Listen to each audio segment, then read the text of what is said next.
Hello students. आज हम gravitation chapter में दो टर्म्स यूज होती हैं, ग्रेविटी और एक एक्सेलरेशन ड्यू टू ग्रेविटी। देखने में दोनों सिमिलर लगती हैं लेकिन दोनों में काफ़ी डिफरेंस है। पहले तो इन दोनों के बीच में डिफरेंस क्लियर करेंगे और उसके बाद पढ़ेंगे कि variation of G with height. सबसे पहले बात करते हैं ग्रेविटी की। ग्रेविटी क्या है? जब आप किसी ऑब्जेक्ट को होल्ड किए हुए हो और उस ऑब्जेक्ट को अर्थ अपने सेंटर की तरफ अट्रैक्ट करती है, जिस फोर्स से, उसको हम क्या बोलते हैं? Gravity. The force with which earth attract an object towards its centre. जब भी अर्थ किसी ऑब्जेक्ट को जिस फोर्स के साथ अपने सेंटर की तरफ अट्रैक्ट करती है, उसको क्या बोलते हैं? ग्रेविटी। और एक्सेलरेशन ड्यू टू ग्रेविटी क्या होता है? When an object is freely falling under the influence of gravity alone, then the acceleration produced in the object is known as acceleration due to gravity. जब आप किसी object को freely drop कर दोगे और अर्थ उसको ग्रेविटी की वजह से अपने सेंटर की तरफ क्या करेगी? अट्रैक्ट करेगी, तो उस फ्रीली फॉलिंग ऑब्जेक्ट के अंदर एक एक्सेलरेशन प्रोड्यूस होता है। उसी एक्सेलरेशन को हम क्या बोलते हैं? Acceleration due to gravity. मुझे लगता है कि आपको ये दोनों कॉन्सेप्ट क्लियर हो गए होंगे। ग्रेविटी क्या होता है? जब किसी ऑब्जेक्ट को अर्थ अपने सेंटर की तरफ अट्रैक्ट करती है, जिस फोर्स से अट्रैक्ट करती है, वो ग्रेविटी कहलाता है। और जब किसी ऑब्जेक्ट को आप फ्रीली फॉल कराते हो under the influence of gravity alone, then उसके अंदर जो एक्सेलरेशन प्रोड्यूस होता है, उसको क्या बोलते हैं? Acceleration due to gravity. तो क्लियर हो गया आपको डिस्कस करेंगे variation of acceleration due to gravity with height. तो इसमें ये अज्यूम किया गया है कि अर्थ की जो शेप है ना, वो स्फेरिकल होती है। तो हमने ये अर्थ को स्फीयर कंसीडर कर लिया। ये अर्थ का सेंटर है और ये अर्थ की रेडियस है। ये अर्थ की रेडियस, ये अर्थ का सेंटर, और हमने मान लिया कि अर्थ का जो मास है वो कितना है? m। अब अर्थ की सरफेस के ऊपर एक पॉइंट A कंसीडर कर लिया और अर्थ की सरफेस से h डिस्टेंस के ऊपर एक पॉइंट B कंसीडर कर लिया। अब फिर देख लीजिए, जितने भी डेरिवेशन है रियल लाइफ में, अर्थ जो है वो स्फेरिकल शेप में नहीं होती, अर्थ इलिप्टिक शेप में होती है। लेकिन जब हम variation of G with height, variation of G with depth discuss करते हैं, तो ये अज्यूम किया जाता है कि अर्थ की जो शेप है वो कैसी है? स्फेरिकल है। स्फेरिकल है तो उसकी रेडियस क्या होगी? r, सेंटर क्या होगा? o, और हमने मान लिया कि अर्थ का मास कितना है? m। अब दो पॉइंट कंसीडर करेंगे, एक A और एक B। हम अज्यूम कर लेते हैं कि A पॉइंट पे एक्सेलरेशन ड्यू टू ग्रेविटी की वैल्यू क्या होगी? g, और B पॉइंट पे एक्सेलरेशन ड्यू टू ग्रेविटी की वैल्यू क्या होगी? g dash. क्लियर हो गया? हमने दो पॉइंट कंसीडर कर लिए हैं, एक A और एक B। A जो है वो अर्थ की सरफेस के ऊपर लाई करता है और B जो है वो अर्थ की सरफेस से h हाइट के ऊपर लाई करता है, और B पॉइंट पे एक्सेलरेशन ड्यू टू ग्रेविटी की वैल्यू क्या है? g dash.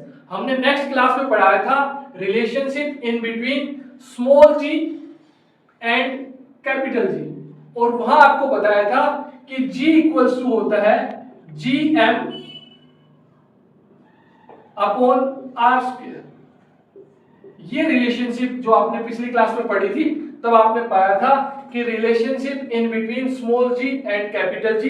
स्मॉल g का मतलब होता है acceleration due to gravity, capital G का मतलब होता है ग्रेविटेशनल कांस्टेंट। तो इनके बीच में ये रिलेशनशिप होती है। g मतलब ग्रेविटेशनल कांस्टेंट, m का मतलब मास ऑफ अर्थ और r का मतलब रेडियस ऑफ अर्थ। इसका मतलब ये हुआ कि a पॉइंट पे एक्सेलरेशन ड्यू टू ग्रेविटी की वैल्यू जो g होगी ना, वो इस फॉर्मूले से हम कैलकुलेट करेंगे, capital G m upon r square. और ये आपका है एट पॉइंट ए पे, एट पॉइंट ए। फिर बोलेंगे at point B, G dash equals to क्या होगा? G M upon R plus H का होल स्क्वायर, और ये इक्वेशन सेकंड होगी। अब देखिए यहां पे आर स्क्वायर था, ए पॉइंट अर्थ के सेंटर से कितनी दूरी पे था, आर पे, इसलिए हमने क्या लिया था आर स्क्वायर। अब बी पॉइंट अर्थ के सेंटर से कितनी दूरी पे है, ये आर और ये एच, तो क्या होगा आर प्लस एच का होल स्क्वायर। अब इक्वेशन 2 को इक्वेशन 1 से डिवाइड कर देंगे, बोलेंगे dividing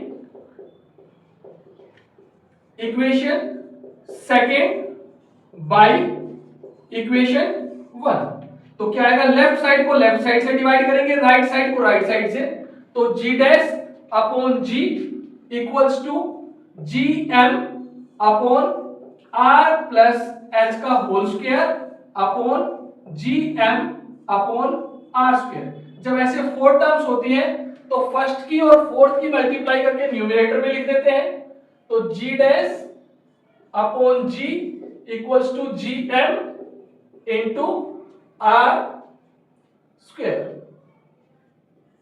upon G M into R plus H का होल स्क्वायर। जीएम से जीएम कैंसिल हो जाएगा, ये फर्स्ट और फोर्थ मल्टीप्लाई करके हमने यहां लिख दिया जीएम और आर स्क्वायर, और सेकेंड की और थर्ड की मल्टीप्लाई करके हमने यहां लिख दिया जीएम से जीएम कैंसिल हो गया, तो g dash upon g equals to R square upon R plus H का होल स्क्वायर की इक्वल आ गया।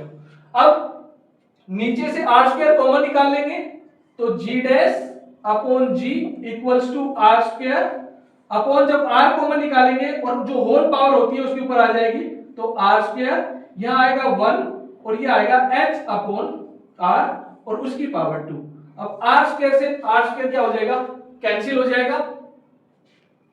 अब इस टर्म को हम ऊपर लेके जाएंगे, तो ये आ जाएगा g dash upon g equals to 1 plus h upon R और उसकी पावर -2।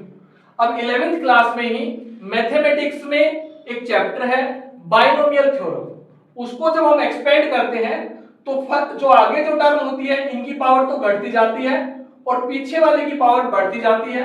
अब h जो है ना वो r के मुकाबले काफी स्मॉल क्वांटिटी है। अर्थ की रेडियस ऑलमोस्ट 6400 किलोमीटर के आसपास होती है, जबकि ये वाला h होगा ये ज्यादा से ज्यादा 2, 4, 5 किलोमीटर होगा। अब 2, 4, 5 किलोमीटर जो है वो 6400 किलोमीटर के मुकाबले काफी स्मॉल क्वांटिटी है, और जब उसको डिवाइड करेंगे तो h बाई r काफी स्मॉल क्वांटिटी में आएगा, तो हम इसको बोलेंगे expanding up to first term only. और जब फर्स्ट टर्म तक एक्सपेंड करते हैं तो ये जो पावर होती है ना ये सेकंड वाले टर्म के साथ आके मल्टीप्लाई हो जाती है, तो g dash upon g equals to 1 minus 2h upon r, और ये डिवाइड में है, इक्वल के उस तरफ लेके जाएंगे तो मल्टीप्लाई में चला जाएगा, तो क्या आएगा g dash equals to g into 1 minus 2h upon r। अगर आप ब्रैकेट ओपन करोगे तो g dash equals to g minus 2h upon r into g। अब यहां देखिए ये जो स्टैंडर्ड वैल्यू है इसकी वैल्यू होती है 9.8, और इसमें से कुछ भी माइनस करोगे तो 9.8 से वैल्यू क्या होगी, छोटी होगी, और छोटी होगी तो इससे ये शो हो रहा है कि g डैश की वैल्यू g से क्या होगी, कम होगी, और ये शो करता है कि as we move away from the surface then the value of acceleration due to gravity is decreased। तो इस डेरिवेशन से ये कंफर्म हो गया है कि जब भी आप अर्थ की सरफेस से ऊपर की तरफ जाओगे तो एक्सेलरेशन ड्यू टू ग्रेविटी की वैल्यू डिक्रीज होगी। Thank you.